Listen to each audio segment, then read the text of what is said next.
Yue Fei was originally from Tangyin. On the third day after his birth, the Yellow River suffered a flood, which destroyed his family property and drowned his father Yue. Fortunately, his mother held him in a flower pot and they drifted for a day and a night before reaching Qian village in Neiwang County, where they finally escaped danger. Yu's mother Yao was rescued onto the shore. There was a man named Wang Ming in the village. Seeing her pitiful condition, he felt great sympathy for her and took her to his home to stay. The mother and son lived a very hard life as dependents of others. Since childhood, Yue Fei was very intelligent. His mother Yao often used sand as paper and branches as pens to teach him to read. He could memorize after one reading and write after being taught, which was a great comfort to his mother. Yue Fei, along with Wang Gui, the son of his friend Wang Ming, and neighbors like Tang Hui and Zhang Xian, formed a close friendship.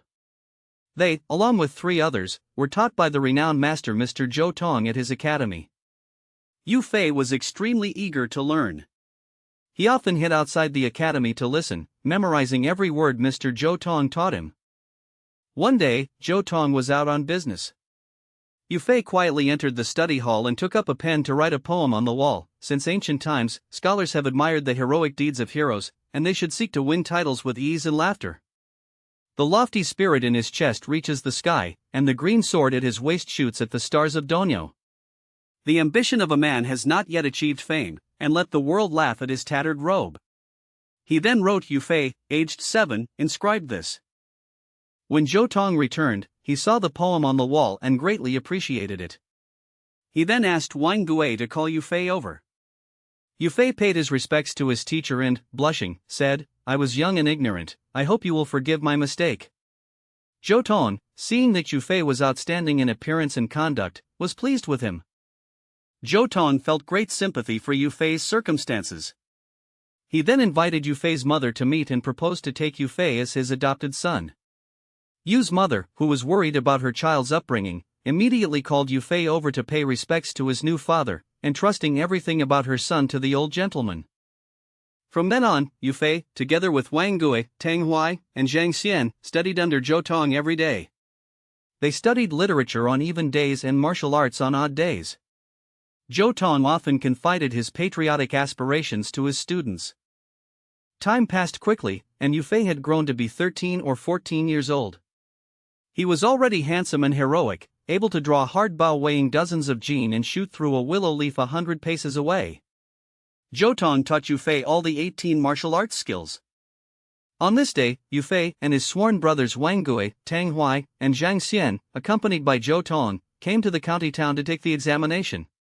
On the school ground, Wang Gui, Tang Hui, and Zhang Xian requested that the target be moved from 30 steps to 120 steps. They shot several arrows, and each arrow hit the target. The golden drum announced the victory, and the county magistrate Li Chun was greatly surprised. Li Chun learned that they were the disciples of their late friend Mr. Zhou Tong, so he hurried to invite them to meet. When Zhou Tong saw Li Chun, he called Yue Fei over to pay his respects to Uncle Li. Li Chun asked, "I've never heard that you have such a son?" Zhou Tong smiled and said, "Yue Fei is exceptionally talented, so I've taken him as my adopted son. Please watch my son's archery skills, I hope you won't laugh at him." Yue Fei requested that the archery target be placed at 240 steps. He held his divine bow, stood firm, nocked an arrow, and let fly 9 arrows in succession. The drummer, signaling success, struck the drum 9 times. The yamen runner reported to the hall, "This man is truly talented, he shot 9 arrows through a single hole." Li Chun praised Yue Fei's martial arts prowess repeatedly and wanted to betroth his only daughter to Yue Fei. Zhou Tong was overjoyed upon hearing this and immediately asked Yue Fei to thank his father-in-law.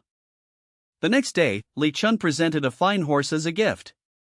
This horse was about 10 feet long from head to tail, and its height from hoof to back was 8 feet. Its head resembled that of a rabbit pouncing, eyes like copper bells, small ears, round hooves, a light tail, and a broad chest rare in the world. When Yue Fei received this fine horse, he felt like a tiger gaining wings. Overjoyed, he bid farewell to his father-in-law. Not long after, Zhou Tong passed away. On his deathbed, he said to Yue Fei, "I have no other possessions, only the..." On this day, Yue Fei went to pay respects at Master Zhou's tomb with Wang Gui, Tang Hui, and Zhang Xian. Just ahead, they saw a burly man with a dark complexion holding a four-edged mace, stopping a group of traveling merchants and demanding tolls. Yue Fei stepped forward, asking him to let the merchants pass. The burly man was quite straightforward, he waved his hand and let the merchant pass. Then he turned to Yue Fei and demanded the toll. When he couldn't get the money, he threw a punch at Yue Fei. Yue Fei was quick-eyed and dodged it nimbly. Zhang Xian shouted, "Brother Yue, let me handle this." Upon hearing the words "Brother Yue," the black man stepped back quickly and saluted, asking, "Are you not Yue Fei?" The four people asked curiously, "Do you know Yue Fei?" The black man said his name was Niu Gao. His father had instructed him to come to Mr. Zhou Tong and Yue Fei to learn martial arts before he died. Yue Fei sighed and said, "My godfather, Mr. Zhou, has passed away. I am Yue Fei." Niu Gao knelt down and paid his respects. Zhang Xian asked Niu Gao what he was doing here in such a shady way. Niu Gao, a bit embarrassed, said, "After traveling a long distance, I've run out of money and food, so I had to get a few coins to fill my stomach." His words made everyone burst into laughter. After paying their respects at Mr. Zhou's tomb, they all went home together. Before long, Yue Fei moved back to Tangyin from Neiwang County. After marrying Li Chun, he had several children. Among them, Yu Yin was the brightest and deeply loved by the whole family. Time flies like an arrow, and the imperial examination in Dianjing is approaching. Yue Fei bid farewell to his old mother and wife and children, and together with Niu Gao, Zhang Xian, Wang Gui, and Tang Huai, he rode horses to the capital to take the exam. They traveled day and night, exhausted from the journey, and after more than 20 days, they arrived in Dianjing. Wu Zhu had no choice but to meet him as a guest of honor. After reading the challenge letter, he replied with a challenge. Niu Gao laughed and said, "I'm starving. You must treat me to 3 cups of wine." Wu Zhu had no choice but to order him to be taken to the left camp for a meal. During this martial arts examination day, 4 chief examiners sat in the hall: Prime Minister Zhang Bangchang, Defender-in-Chief Zhongzhe, Minister of War Wang Duo, and Left Army Governor Jun Zhongzhe was wholeheartedly selecting capable generals for the country and intended to remonstrate with Cai Gui, so he called him to come to the hall. However, Cai Gui was extremely arrogant, only arching his hands and standing aside. Marshal Zhong questioned, "Cai Gui, why did you refuse to kneel when greeting me? You are a feudal prince. If you had not come to take the examination, you would certainly have been seated as a guest. But since you have come to take the exam, you have been reduced to a candidate. How can a candidate fail to kneel before the chief examiner?" Zhang Bangchang also intended to call Yue Fei, whom Zhongzhe had taken a fancy to, forward and asked, "Yue Fei, what skills do you have to win this year's top scholar?"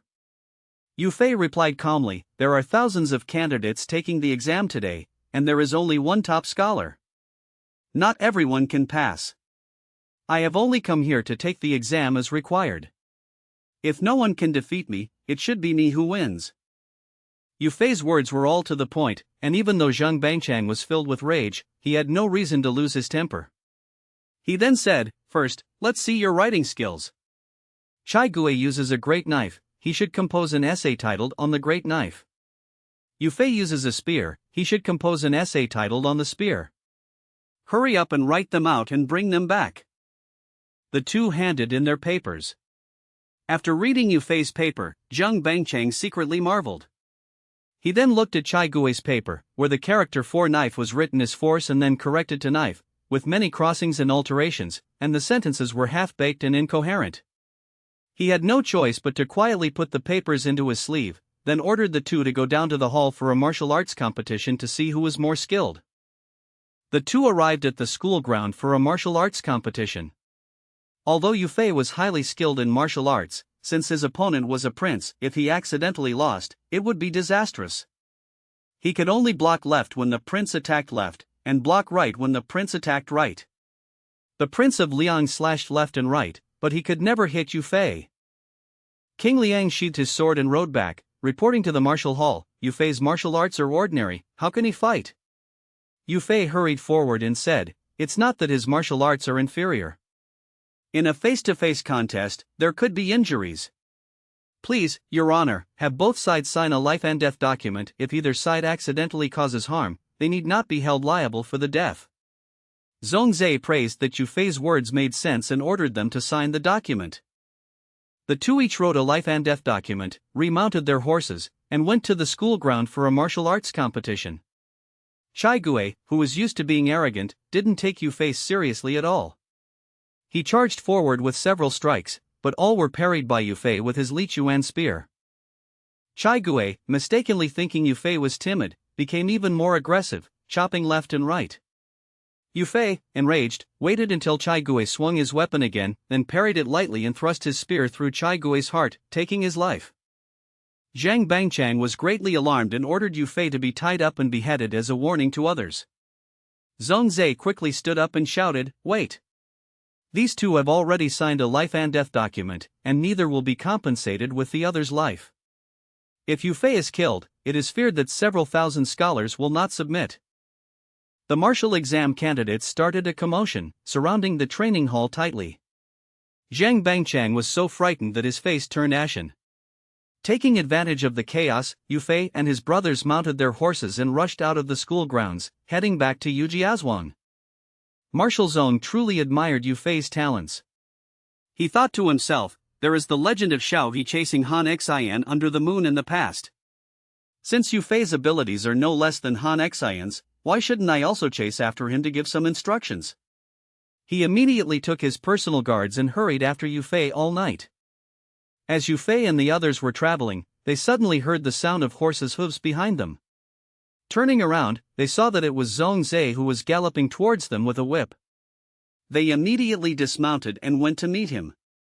Yue Fei thanked his mentor for recommending him and for his kindness in resisting the treacherous villain. Elder Zong presented Yue Fei with a set of battle robes and instructed, "My worthy disciples, do not lose heart upon returning.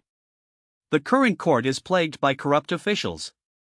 Once the treacherous minister is exposed, I shall surely recommend you to the emperor." Yue Fei thanked him repeatedly, then parted with tears in his eyes. At that time, the feudal dynasty of the northern Song was declining day by day. Emperor Huizong was lecherous and tyrannical, favoring corrupt officials, plundering the people's wealth, and indulging himself in singing, dancing, wine, and women all day long. In the 7th year of Xuanhe, Zhaoji, Emperor Huizong of the Song dynasty, who was in a difficult situation both internally and externally, simply abdicated the throne to his son Zhao Huan, who became Emperor Qinzong. Emperor Qinzong greatly expanded the construction of palaces and collected countless rare treasures and silks from all over the country, being even more dissolute and licentious than Emperor Huizong. At this time, the Jin state established by the Jurchen nationality in northern China was growing stronger day by day. The Jin Emperor Lianhuanhua had 5 sons, among whom the eldest son Hanhan and the 4th son Wuzhu were the most powerful. They had many generals under their command and were determined to rule the entire China.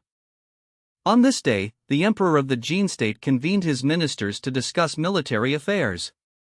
Han Michi, the military advisor, reported that he had learned from the Central Plains that Emperor Huizong had abdicated, Emperor Qinzong neglected state affairs, favored corrupt officials, and the national strength was weak.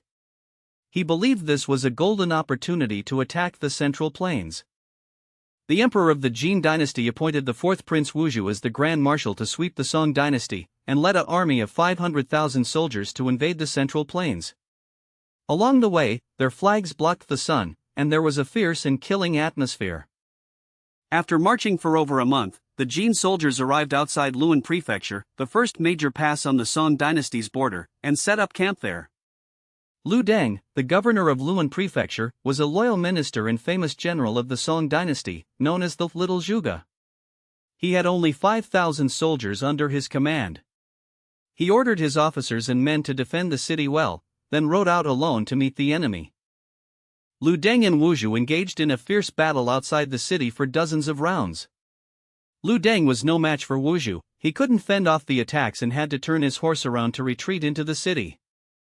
Wuzhu suspected there were ambushes, so he dared not pursue.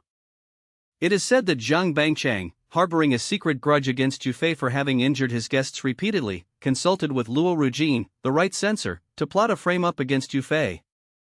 Luo Rujin, a sycophantic villain, readily agreed with Zhang's plan upon hearing it and said, "Your Honor, please rest assured, I have my own scheme."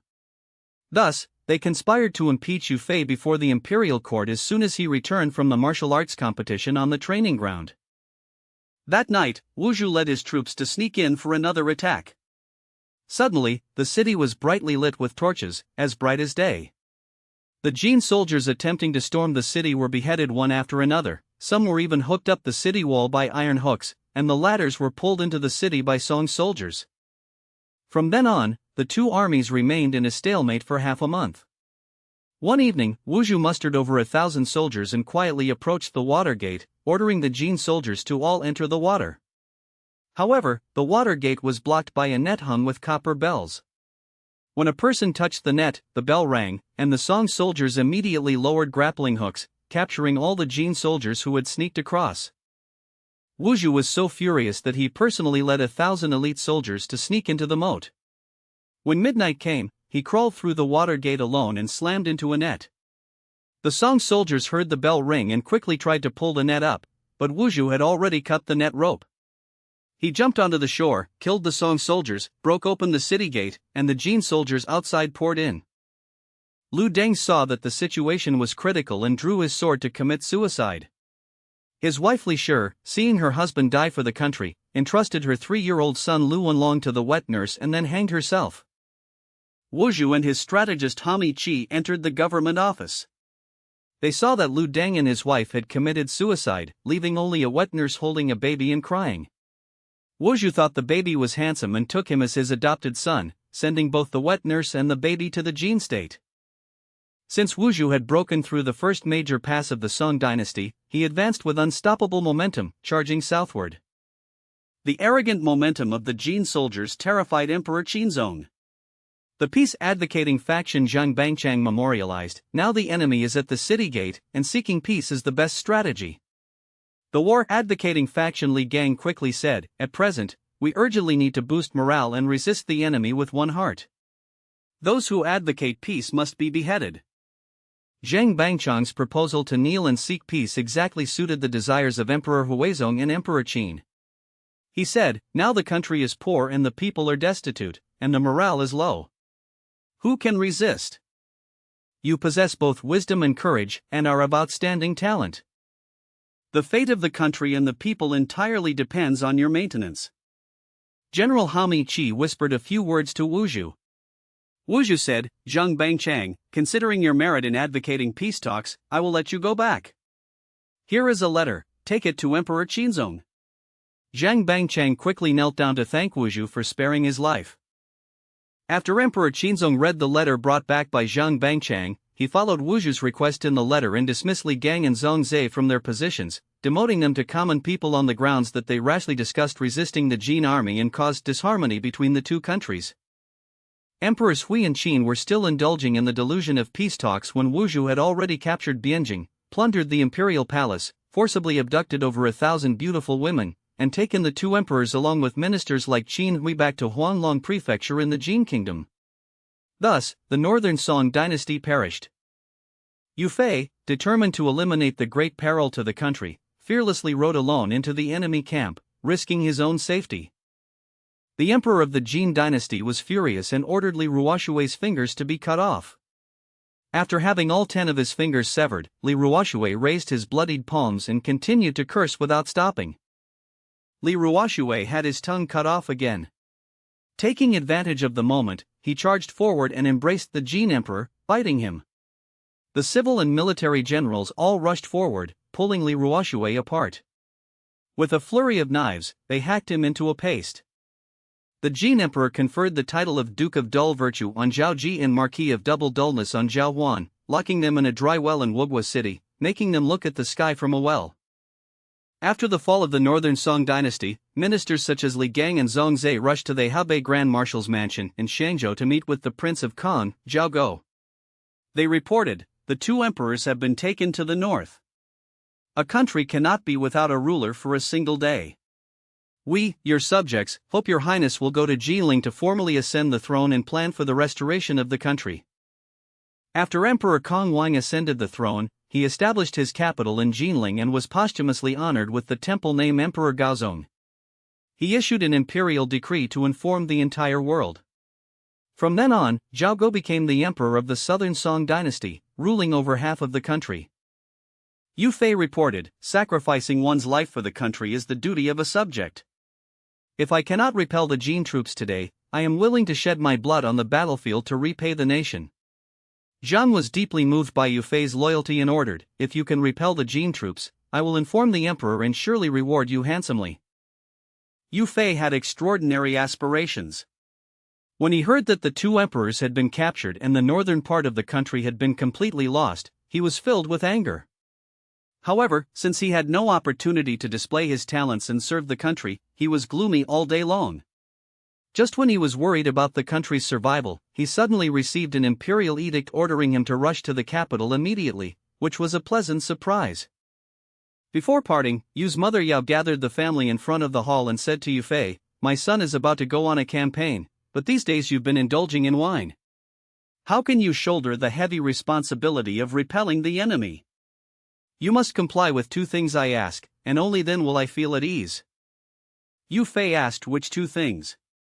His mother said, "The first one, from now on, you and your brothers must not drink alcohol." "Can you do that?" Yue Fei looked hesitant and said, "Asking your child to stop drinking alcohol, I will definitely obey. However, Brother Niu regards alcohol as his life, and I'm afraid." Unexpectedly, Niu Gao and the others were already standing outside the door. They quickly pushed open the door and said, "The lads will certainly comply."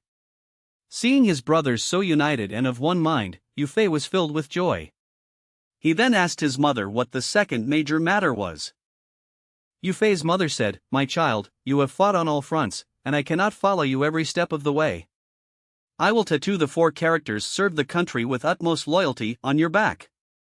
I hope you will become a loyal minister praised by all the people." Yue Fei deeply understood his mother's patriotic heart, so he took off his upper garment. His mother then used a silver needle to start tattooing the characters on his back. Yu's mother Yao asked tearfully, "Child, does it hurt?" Yue Fei replied, "Please mother, prick boldly. If I fear the pain of this tiny needle, how can I endure the hardships of swords and spears on the battlefield in the future?" Those standing by, including Li Shi, Niu Gao, and Zhang Xian, were so moved that they shed tears. The next day, Yue Fei bade farewell to his old mother and wife and children, and was about to mount his horse and set off with his brothers when Yiyan rushed over and grabbed his father, saying, "Father, don't kill all those Tartars. Leave half for your child to kill." This made Yue Fei and his brothers burst into laughter. The brothers traveled day and night, and soon arrived at the capital. Yue Fei entered the palace to pay homage to the emperor.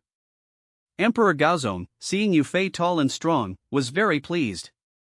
He appointed Yue Fei as a general and assigned him to serve under Marshal Zhang Shuo. After thanking the emperor, Yue Fei reported that he had 9 sworn brothers who had come along with him. Emperor Gaozong ordered them to join the army and said their merits would be rewarded later. It is said that Wuzhu learned that the Cong king had ascended the throne in Jinling and was recruiting troops from all directions. He ordered generals Jianyahu and Yiqiu to lead 5,000 soldiers as the vanguard.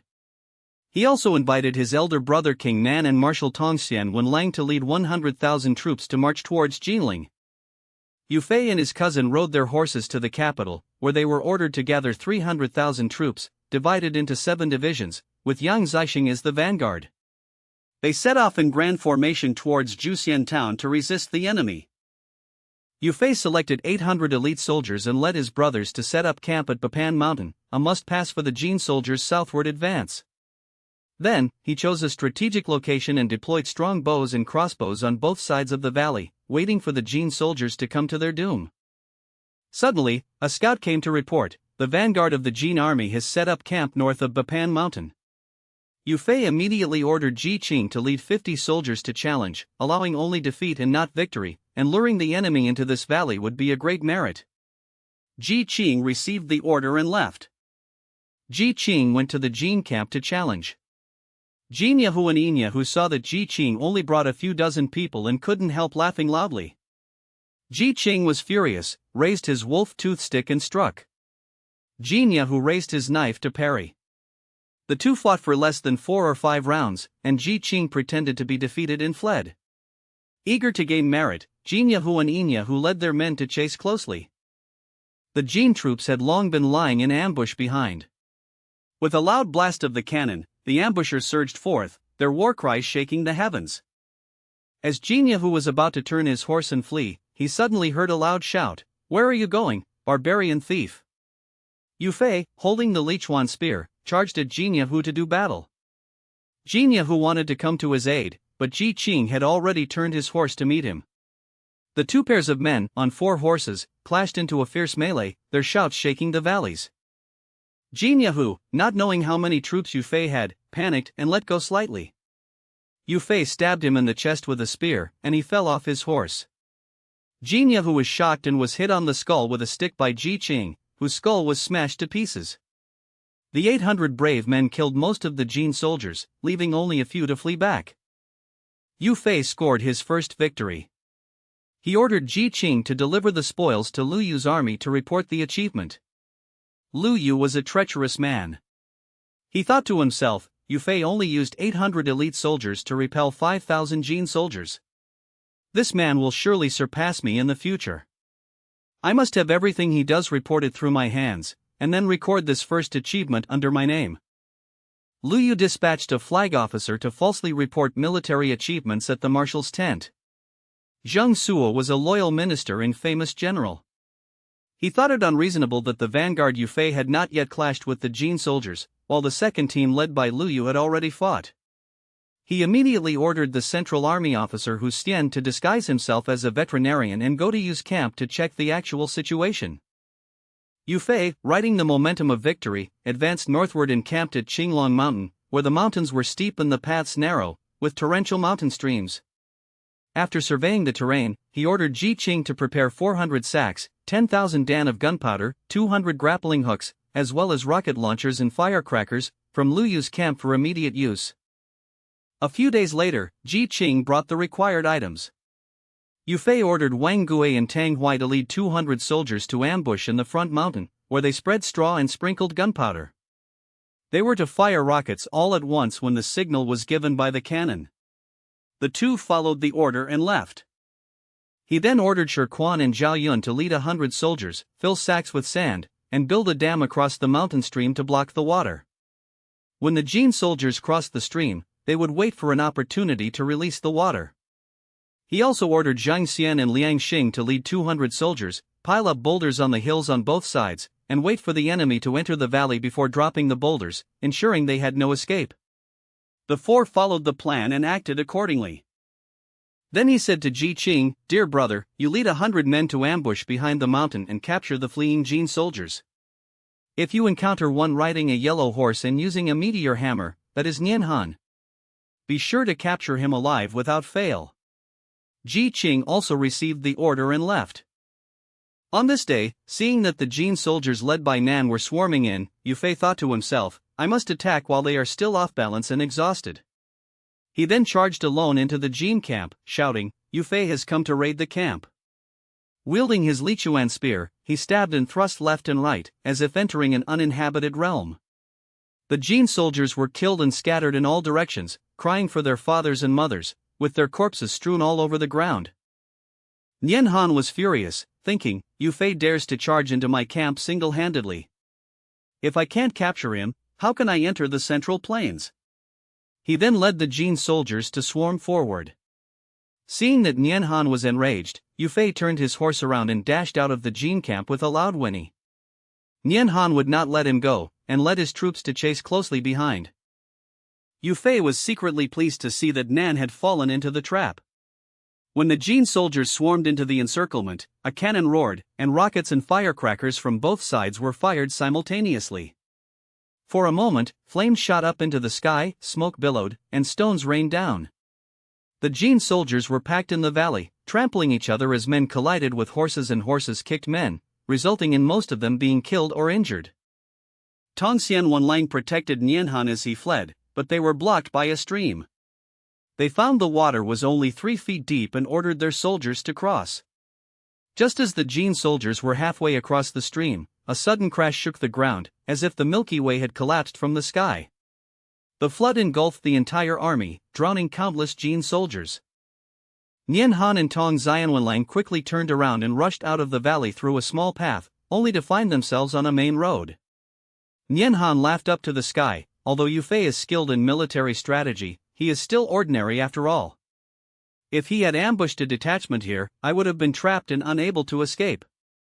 Before he finished speaking, Qing had already led his troops to block the way, riding his horse and shouting loudly, "Nianhan, surrender your head!" This shout terrified Hanhan, who turned ashen and sighed to the sky, "My life is over." Tong Xianwenlang said, "I have a plan of golden cicada escaping its shell. Let's swap our mounts and weapons. The Song general will surely pursue me. Don't delay, please take good care of my descendants." Qing whipped his horse and rushed over, recognizing the rider on the yellow horse using a meteor hammer. He raised his wolf-tooth club and struck. Tong Xianwenlang raised his hammer to parry. After not even a few rounds of fighting, he was immediately captured by Qing and thrown off his horse. The remaining troops led by Nianhan escaped by seizing a path. Qing escorted Tong Xianwenlang to report to Yue Fei. Upon seeing him, Yue Fei shouted, "Who are you? Dare you impersonate Han to take his place? Speak the truth." Tong Xianwenlang replied, "I am Tong Xianwenlang. Kill me if you want." Only then did Qing realize he had fallen for the enemy's trick. All dismounted and entered the camp. Niugao went to comfort the soldiers of the Song army, while Yue Fei and the other four went to see Zhongzhe. Marshal Zhang Shuo was greatly puzzled by this. Just then, Qian, the captain of the guard, returned to the camp. Who recounted in detail how Yue Fei had deployed troops and commanded them like a divine strategist on Qinglong Mountain, ultimately defeating the Jin soldiers. Zhang Shuo immediately sent someone to the capital to report Yue Fei's military achievements and strongly accused Lu Yu of being jealous of the virtuous and appropriating others' merits. Meanwhile, he discussed with his generals the plan to capture Lu Yu. Hu Zhongjuan offered a strategy: "This matter must not leak out. We can first invite Lu Yu to the camp for a meeting and then arrest him and pass judgment." Zhang Shuo followed this plan. However, Chao Rong, a governor of Lianhuanhua under Zhang Shuo's command, was a relative of Lu Yu. He secretly sent his trusted men to report the news to Lu Yu by horse. Upon hearing this, Lu Yu was greatly alarmed. He immediately released Tong Xianwenlang and expressed his willingness to surrender to Wuzhu. Tong Xianwenlang was overjoyed and said, "If the general is willing to submit, I will wholeheartedly recommend and promote you." Lu Yu hastily packed up some valuables and, accompanied by a few trusted attendants, fled northward with Tong Xianwenlang. Yue Fei won successive victories and was promoted to deputy marshal by Emperor Gaozong of the Song dynasty. He led an army of 100,000 troops, ambushing in the Aihua mountain at the Yellow River Pass, waiting for Wuzhu to come for revenge with the troops fresh from rest. Wuzhu had lost 2 marshals and suffered the loss of 100,000 soldiers, vowing to take revenge on Yue Fei. He and Hanhan led another army of 300,000, arriving at the Yellow River estuary and camping north of Aihua mountain, waiting for an opportunity to enter the mountains. Qing was sent by Yue Fei to challenge the enemy. He happened to encounter Wuzhu and his military advisor Hami Qi, who were inspecting the terrain on the mountain. Qing shouted, "Is that Wuzhu? Come here and give me your head to claim credit for Grandpa Ji." Wuzhu saw that Qing only had a few dozen soldiers with him and laughed, "I'll take this southern barbarian's dog head to sacrifice the flag." General Hami Qi interjected, "No, we must beware of ambushes." Wuzhu was hesitating when he heard Qing shout, "I bet you don't dare come. If you do, you'll have nowhere to bury your corpse."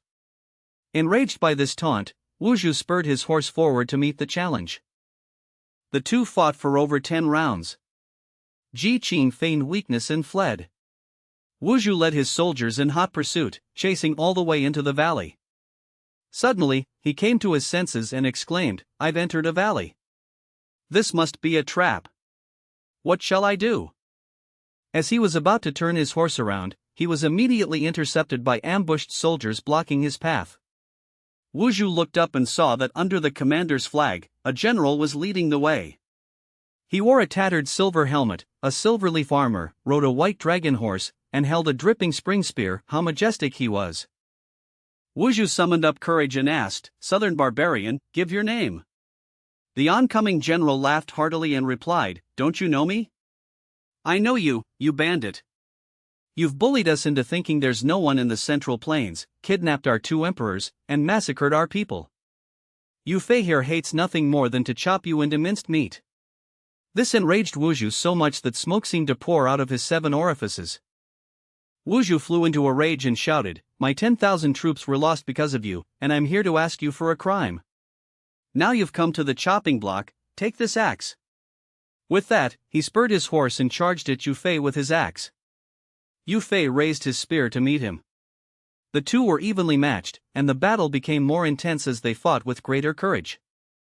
Niu Gao, who was ordered to lie in ambush at the northern valley entrance, saw Marshal Yue Fei engaged in battle with Wuzhu from afar. He was already eager for action and said to Wang, "We are bored here. Why not go to help our elder brother?" Wang was equally pleased with this idea. The two left the northern valley entrance and rode their horses swiftly towards the battlefield. Wuzhu fought Yue Fei for 80 rounds and gradually found it hard to parry. Yue Fei hooked away his axe, drew the silver mace from his waist, and struck Wuzhu on the shoulder with a mace blow, nearly making him fall off his horse. Wuzhu let out a loud cry, turned his fire dragon horse around, and fled in pain from the northern valley exit. Since Niu Gao and Wang had left their posts without permission, Wuzhu escaped with his life in a hasty retreat. Hami Qi saw that Wuzhu had advanced alone too far, so he rushed back to the main camp to report. When the elder brother of the king, Zhuan Han, heard the news that Wuzhu was surrounded, he immediately led a large force into the valley, ready to have a decisive battle with Yue Fei to rescue the commander. Yue Fei saw the Jin soldiers swarming into the valley from afar and immediately ordered the cannons to fire. With a loud blast, the 10,000 Yu army archers discharged their arrows and cannons roared, while stones rained down like rain.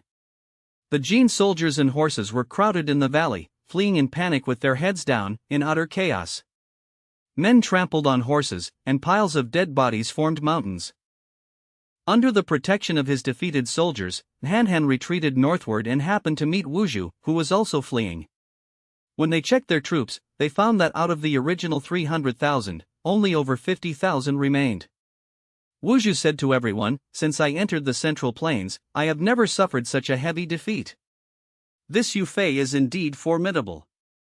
Wuzhu fled back to Haiyun Prefecture in the Jin Kingdom, eager to have a showdown with Yue Fei. His strategist Hami Qi suggested, "Why not write a secret letter to Zhang Bangchang, urging him to sneak into Jinling and gain Zhaoguo's trust, so as to plot against Yue Fei?" As early as when the Jin soldiers captured Bianjing, Zhang Bangchang surrendered to the Jin army, and Wuzhu appointed him as the king of Chu, ordering him to stay in Bianjing. Since the Jin soldiers withdrew north and Zhaoguo ascended the throne in Jinling, coupled with Yue Fei's continuous defeats of the Jin army several times, Zhang Bangchang was extremely panicked. On this day, he received a secret letter from Wuzhu, and a new scheme immediately took shape in his mind. Zhang Bangchang knew that Empress Chao of Emperor Huizong had not been captured by the Jin soldiers and was hiding the imperial seal of state. So he went to the inner palace to pay his respects to the empress, saying, "I would like to send your majesty to Jinling.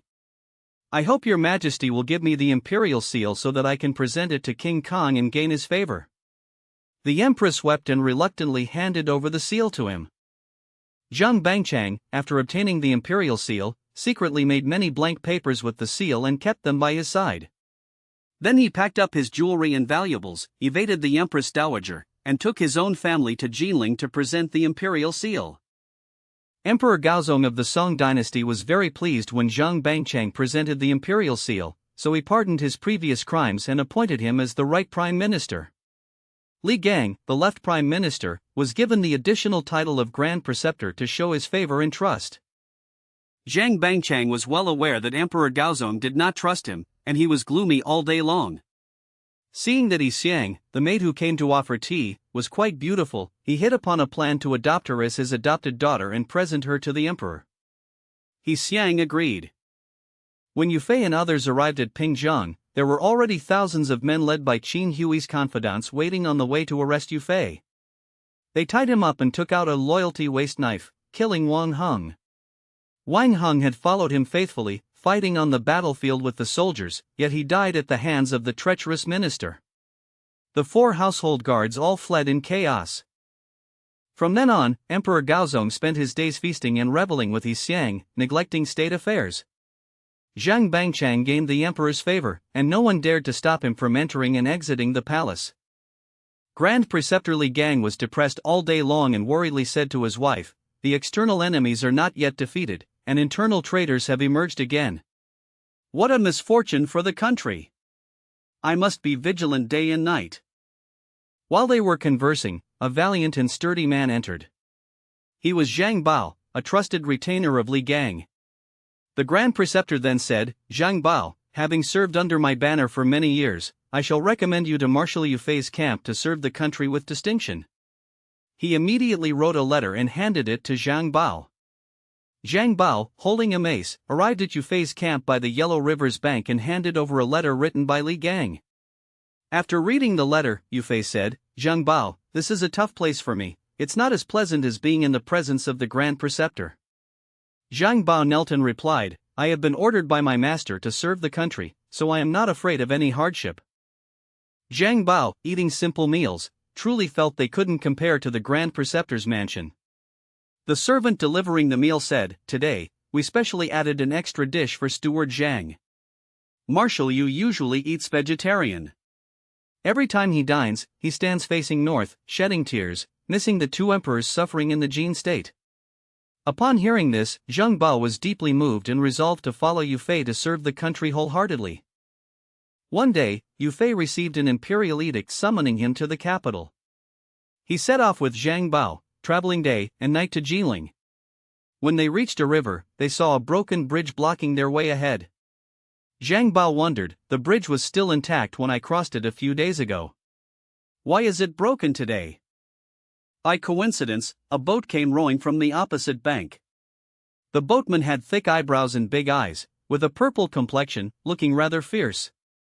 When he saw people wanting to cross, he said, 10 taels of silver for both people and horses to cross the river." Yue Fei and Zhang Bao had no choice but to get on the boat.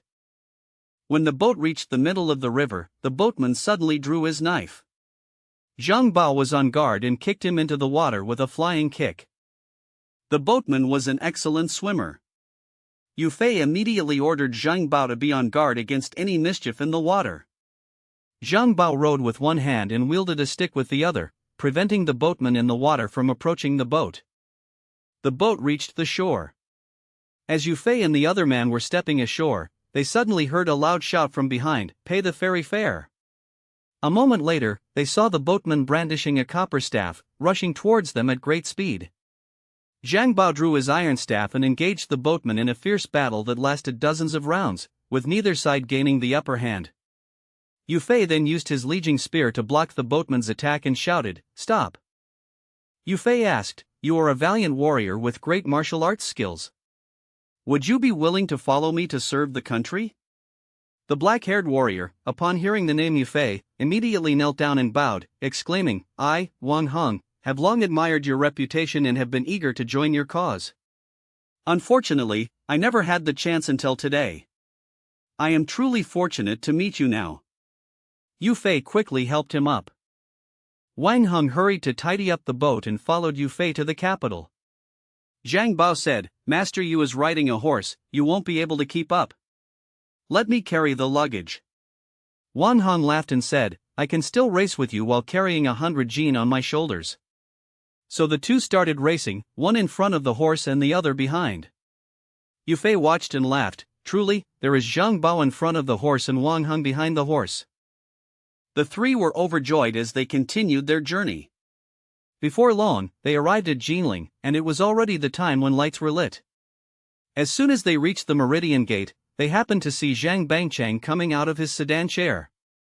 He grabbed Yue Fei and pretended to be affectionate, saying, "The emperor has ordered me to lead you into the palace to discuss matters of military importance." The official on duty did not stop Yue Fei when he entered the palace with the prime minister. When they reached the gate of the palace, Zhang Bangchang said to Yue Fei, "General, please wait here while I inform the emperor." After speaking, he left on his own. In Linan, there was a fearless man named Lu Shang. He secretly contacted Fu Xian, who was wronged and had died with Yue Fei's son, and they went from door to door to gather people, making an appointment to petition for Yue Fei on a certain day. When Qin Hui learned of this, he was extremely panicked. At this moment, Qian felt extremely perplexed. On the 29th day of the 12th lunar month, Wan Qixie sent a plate of tangerines. Wang asked what the tangerines were for. Qian replied, "Tangerines relieve fire poison and are best with wine."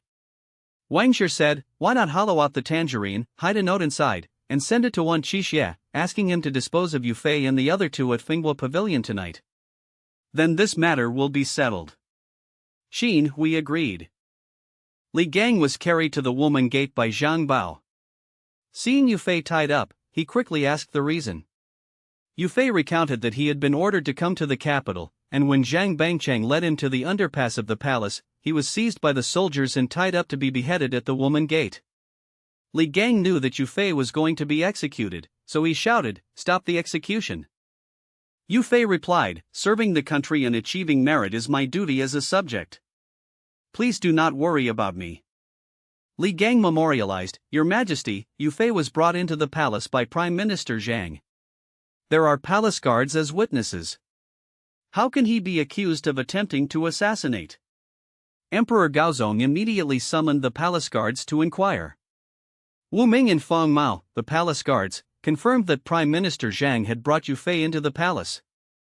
It turned out that this was a false imperial edict fabricated by Zhang Bangchang, who intended to plot against Yue Fei. The Emperor Gaozong was furious and said, "Zhang Bangchang, I have treated you generously, yet why did you falsely convey my imperial edict to harm Yue Fei?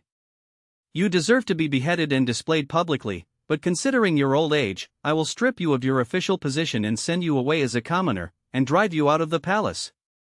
Zhang Bangchang had no choice but to thank him and leave, then pack up his belongings and return to his hometown. Emperor Gaozong ordered Yue Fei to enter the palace and said, "I almost lost your life, Minister Yu. Now I confer upon you the position of marshal, return immediately to defend the Yellow River estuary." Yue Fei thanked him for the favor. For the subsequent events, please refer to the second volume.